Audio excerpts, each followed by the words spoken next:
জার্মানির পানিতে প্রচুর পরিমাণে খনিজ পদার্থ থাকে, ফলে পানি গরম করার কেটলি, কফি মেশিন, এমনকি কিচেনের আরও অনেক অ্যাপ্লায়েন্সের ভেতরে সাদা সাদা আস্তরণ জমে যায়। তো আমার এই পানি গরম করার পরটার অবস্থাও কিছুদিন পর পর ঠিক এমনই হয়। তাই আমি এটা নিয়মিত পরিষ্কার করি, এবং এটা পরিষ্কার করার জন্য আমি ব্যবহার করি হচ্ছে সাইট্রিক অ্যাসিড। ছবিতে যে সাইট্রিক অ্যাসিডটা দেখতেছেন, এটা আমি আসলে লিকুইড ফর্মে ব্যবহার করি, কিন্তু বাজারে আপনি শুধু এটা লিকুইড না, পাউডার বা প্যাকেটের ভিতরেও পাবেন।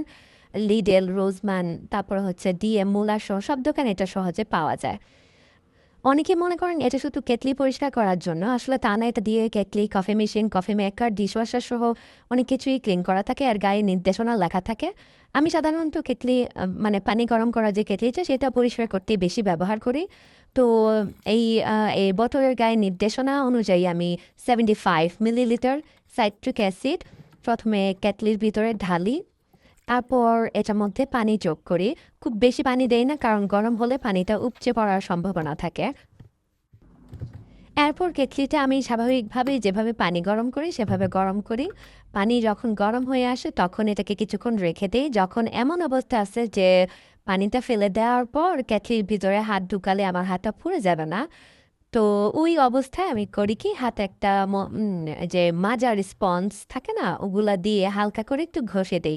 দেখবেন যে এরকম করলে জমে থাকা সাদা আস্তরণটা একদমই নরম হয়ে যায়, এবং স্পঞ্জের সাথেই খুব সহজে উঠে আসে। তারপর খুব ভালোভাবে ধুয়ে নিলেই কেটলিটা আবার পরিষ্কার হয়ে যায়। তবে একটা জিনিস অবশ্যই খেয়াল রাখবেন, আপনি যেই ব্র্যান্ডের পণ্য ব্যবহার করুন না কেন, তার গায়ে লেখা নির্দেশনাটা আগে পড়ে নেবেন, কারণ ব্যবহার বিধি, তারপর পরিমাণ, এগুলো ব্র্যান্ড ভেদে একটু ভিন্ন হতে পারে। তো জার্মানিতে যারা থাকেন তাদের বাসায় কেকে বা কফি মেশিন থাকলে এটা বেশ কাজের একটা জিনিস। কয়েক সপ্তাহ পর পর একটু যত্ন নিলে যন্ত্রপাতিগুলো অনেক দিন ভালো থাকে। আর আমি কয়েক সপ্তাহ পর পরই এটা ব্যবহার করি, যাতে করে কেটলিটা পরিষ্কার থাকে এবং খনিজ পদার্থ বেশি জমার সুযোগ পায় না। বেশি জমে গেলে একটু ভালো মতো ঘষাঘষি করার লাগে। এই জন্য আমি সাধারণত কয়েক সপ্তাহ পর পরই ক্লিন করে ফেলি।